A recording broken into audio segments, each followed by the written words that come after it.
itakuwa imeleta shida.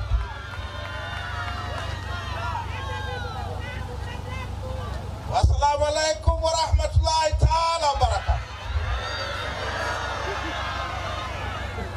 Lindi mpo! Mlioko mbali naomba mkaribie. Tuzungumze mambo ya nchi hii. Peoples! Asante Lindi, asanteni sana. Nimefurahi kuwaona tena. Mara ya mwisho tumefanya mkutano wa hadhara hapa, nilikuwa nagombea urais mwaka 2020. Na hiyo peke yake inathibitisha kwamba sisi hatuogopi uchaguzi. Kwa anayefikiria tunaogopa uchaguzi ajue tu kwamba sisi hatuogopi uchaguzi. Tumeshashiriki kwenye chaguzi nyingi za nchi hii. Sasa leo nataka tuzungumze habari ya uchaguzi, ndugu zangu. Kwa sababu hii habari ya uchaguzi ina maneno mengi sana. Na ni sawasawa iwe na maneno mengi. Ni sawasawa habari ya uchaguzi iwe na maneno mengi. Kwa sababu viongozi unaowapata kwenye uchaguzi wanategemea namna uchaguzi wenyewe ulivyo. Uchaguzi ukiwa wa hovyo, utapata viongozi wa hovyo. Na ukipata viongozi wa hovyo, mwananchi hakuna atakaye kutetea. Na nyie hili wananchi wa Lindi mnalifahamu sana. Ndio maana ya maneno ya Mheshimiwa Heche hapa kwamba mkoa wenye rasilimali kama huu, wenye gesi asilia, wenye korosho, wenye ufuta, wenye bahari ya Hindi, inakuwaje uwe mojawapo ya mikoa maskini katika nchi hii? Ni kwa sababu ya aina ya uongozi tunaoupata kwenye chaguzi zetu. Kumbukeni maneno tuliyokuwa tunaambiwa tulipokuwa wadogo. Sisi tuliokuwa wadogo miaka ya 70 tulikuwa tunaambiwa na Nyerere, ili tuendelee tunahitaji vitu vinne. Tunahitaji watu tunao, tunahitaji ardhi tunayo kubwa, tunahitaji siasa safi, tunahitaji uongozi bora. Hiyo ndio ilikuwa maneno ya miaka ya 70 ya Mwalimu.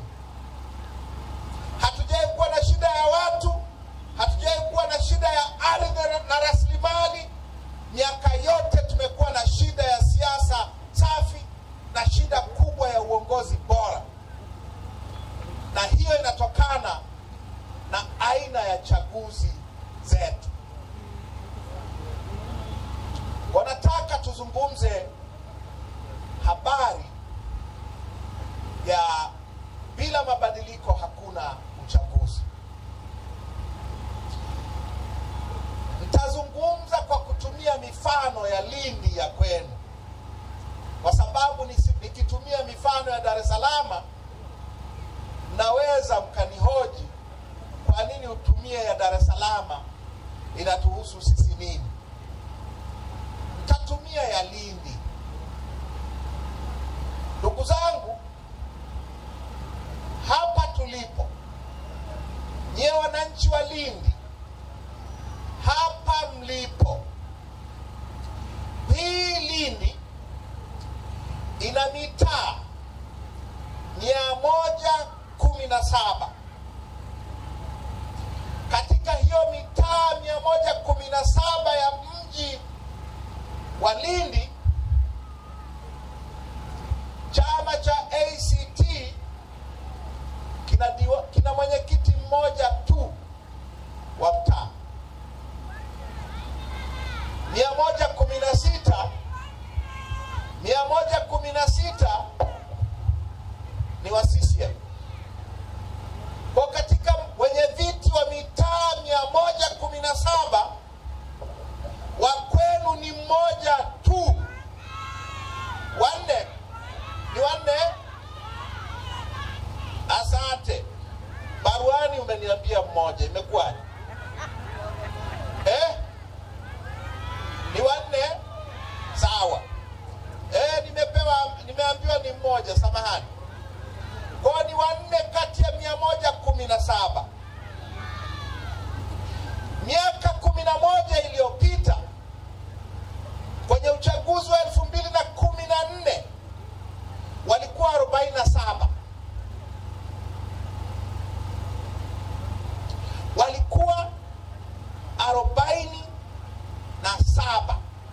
ina diwani mmoja asiyekuwa wa CCM kati ya madiwani 20. Miaka 10 iliyopita, mwaka 2015, kulikuwa na madiwani 9 kati ya 20. Leo yuko mmoja tu, na hiyo inatokana na vurugu za uchafuzi mkuu wa 2020. Hili jimbo la Lindi mjini lilikuwa na mbunge wa upinzani mwaka 2010, likawa na mbunge wa upinzani mwaka 2000 na ngapi? 2010 2015 mkoa wa Lindi, mkoa wote wa Lindi ulikuwa na wabunge wa upinzani 4 kati ya 8. Leo ni 0. Leo ni 0, na ni 0 kwa sababu ya vurugu za 2020. Maana yake ni nini, ndugu zangu wa Lindi mjini?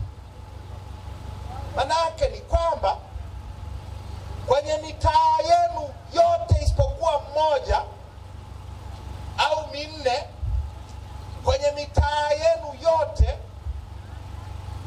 hamna mtu wa kuwasemea isipokuwa wale 4. Wakiongeza ushuru wa maandazi mnayouza, hakuna wa kukemea kwa sababu wenye viti karibu wote ni wa kwao. Wakiongeza ushuru kwenye biashara zenu zingine, hakuna wa kuwakemea kwa sababu baraza la madiwani lote isipokuwa 1 ni la CCM. Wakiongeza kodi na tozo na wapi bungeni, hakuna wa kukemea, hakuna wa kuzuia, kwa sababu bunge lote karibu ni bunge la CCM. Kwa hiyo hatuna watetezi, hatuna mtu wa kututetea kwenye bunge, hatuna mtu wa kututetea kwenye halmashauri, kwenye baraza la madiwani, hakuna mtu wa kututetea kwenye mitaa. Hakuna. Tuko peke yetu, na kama tuko peke yetu na Mungu wetu, manake ni kwamba tunaonewa kweli kweli. Wakulima wa mkoa huu wanaolima ufuta na wanaolima korosho wanakutana na kitu kinaitwa stakabadhi ghalani, au nakosea? Stakabadhi ghalani, kila mkulima wa nchi hii anajua ni wizi mtupu. Wizi mtupu. Kulima ulime wewe, uhangaike wewe, dawa upige wewe, kuvuna uvune wewe. Ikishafika kwenye biashara wanakuambia wewe huwezi ukauza, tuletee sisi tukuuzie, halafu tutakulipa tutakavyoona inafaa. Mtaachaje kuwa maskini? Mtaachaje kuwa maskini?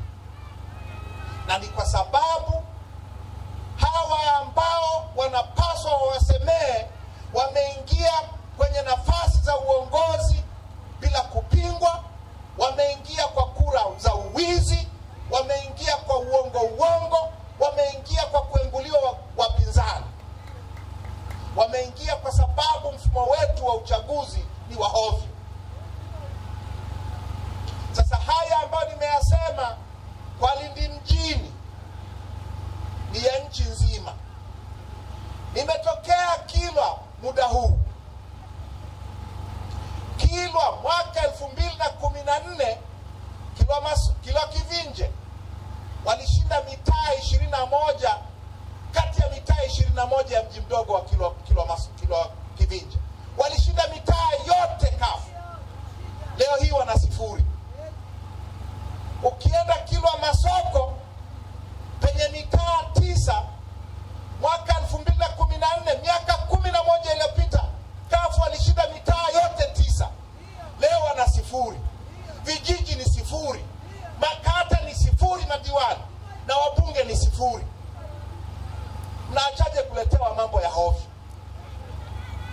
Na yote hii ni kwa sababu mfumo wetu wa uchaguzi ni mfumo wa hovyo. Nimeambiwa hapa huyo aliyeshinda udiwani hapa 2020 alishinda kwa sababu ni mshenga wa mkurugenzi wa mji wa Lindi. Mshenga. Wao akaonewa huruma na nani?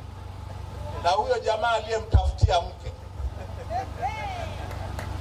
Sasa uchaguzi wa aina gani huo? Sasa ndugu zangu, shida ni nini? Shida ni nini? Shida ni kwamba mfumo wetu wote wa uchaguzi ni mfumo wa CCM. Katiba imetengeneza tume ya uchaguzi, imeitengeneza ki-CCM. Inateuliwa na rais. Rais ni mwenyekiti wa CCM, anateua ma-CCM wenzake. Wakurugenzi wanaosimamia chaguzi huku majimboni ni wateule wa rais, na rais ni mwenyekiti wa CCM, kwa anateua ma-CCM wenzake. Ukienda chini kwenye kata, wanaosimamia uchaguzi wa diwani ni ma-CCM watupu. Kwenye uchaguzi wanaosimamia kwenye vituo huku vijijini na mitaani, walimu, manesi, watu gani, wote ma-CCM. Ndio maana kwenye uchaguzi sasa haiwezekani tena kushinda. Ndio maana hizi 0-0. Kwa tunapozungumza habari ya mabadiliko, tunazungumza habari ya kubadilisha huu mfumo wa ki-CCM kutoka juu mpaka chini na kuweka mfumo ambao ni huru. Tume ya uchaguzi iwe ya watu wasiomtegemea rais kwa maisha yao. Wasimamizi wa uchaguzi wa majimbo wanaotangaza wabunge wawe ni watu wasiomtegemea rais kwa maisha yao. Hawa wanaosimamia chini kwenye udiwani, kwenye wenyeviti wa mitaa na vijiji, wawe ni watu huru wasioitegemea CCM kwa riziki zao. Kwa tunapozungumza mabadiliko ya mfumo, la kwanza ni hilo. La pili, ndugu zangu, tuna ugonjwa mkubwa kwenye chaguzi zetu wa kuengua wagombea wa upinzani.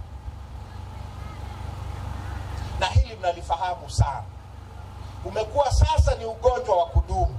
Tulifikiria ni ugonjwa wa Magufuli, tukafikiri tutapata ahueni baada ya Magufuli kufa. Ugonjwa huo umeongezeka ukali, sasa ni ugonjwa sugu. Mmeyaona mwaka jana chini ya Samia. Ugonjwa wa kuengua wagombea wa upinzani, na wanaoenguliwa ni wapinzani tu. Katika historia ya chaguzi za vyama vingi vya nchi hii, hakuna mgombea mmoja wa CCM amewahi kuenguliwa. Hakuna. Sasa hiyo inatokana na nini? Inatokana na sheria ya uchaguzi kuwa ni sheria ya kuwekea mitego wagombea badala ya sheria ya kuwezesha uchaguzi. Ukikosea kwenye picha, sheria inasema ukiwa mgombea uweke picha ya aina fulani. Ukikosea hiyo picha, umekwenda na maji. Hivi picha haiwezi karekebishwa. Huwezi ukaambiwa kapige picha nyingine. Ukikosea jina, umekwenda na maji. Hivi huwezi ukakosea kama umeandika jina vibaya au jina la chama. Ukigonga muhuri vibaya, umekwenda na maji, wanakula kichwa. Hivi haiwezekani kuambiwa kapige muhuri sahihi. Haiwezekani. Na hii mitego ni mitego kwa ajili ya wapinzani.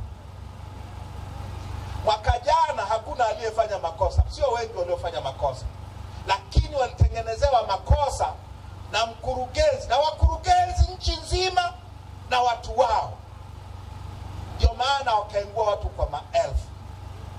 Sasa dawa ya ugonjwa wa kuengua wapinzani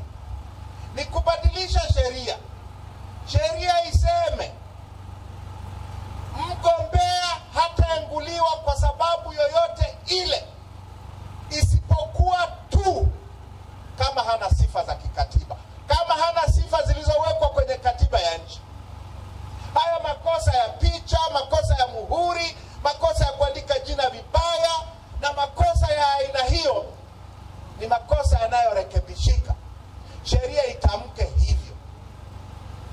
Sheria ikisema hakuna kuengua wagombea, huu ugonjwa utafutika. Tatizo la tatu ni tatizo la kura feki. Na nyie mnafahamu, mwaka jana wameandikisha watoto wa darasa la kwanza, wameenda kwenye daftari la wakazi, daftari lile la sensa, wameandikisha majina yote bila kuangalia hata umri. Ndani ya wiki moja wameandikisha watu milioni 31. Tanzania hii tunadanganyana nini? Sasa hawa wanaoandikishwa ambao hawana sifa, wengine marehemu, wengine hawapo, mnakuja kukutana nao siku ya uchaguzi. Siku ya uchaguzi kila polisi ana kibegi mgongoni, kila mwalimu ana kibegi mgongoni.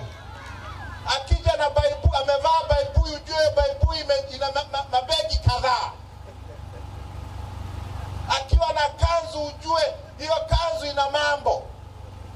Hivyo vibegi vimejaa kura feki, vimejaa kura za uongo. Halafu wanaondoa mawakala wa upinzani, wanajaza masanduku ya kura kwa kura feki.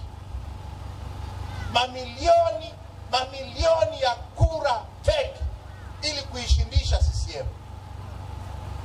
Tunahitaji daftari la kudumu la wapiga kura liandikishwe upya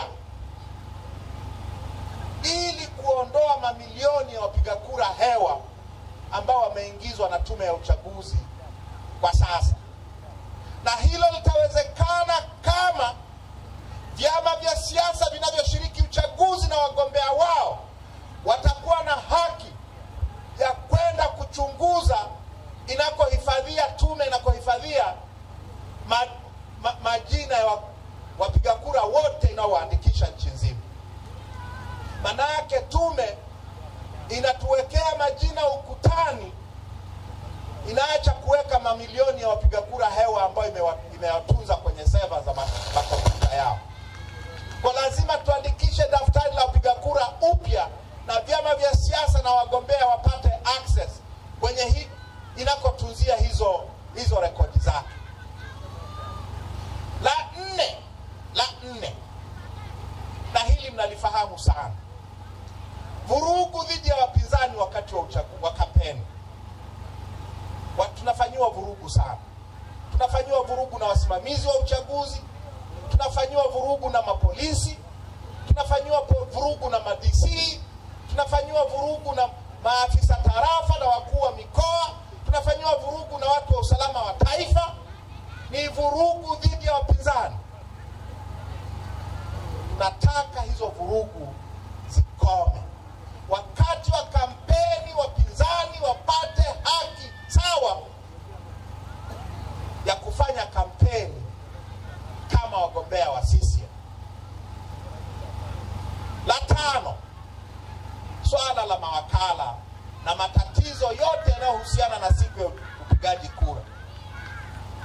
Kwenye chaguzi zetu, ndugu zangu wa Lindi, mnafahamu, ikifika wakati wa kuweka mawakala wa upinzani kuapishwa ni vita na mkurugenzi. Kuapishwa tu, kupata barua zao za wakala, vita na mkurugenzi. Mkurugenzi kupeleka majina kwenye vituo vya kupigia na kuhesabia kura, majina ya mawakala wa upinzani, vita.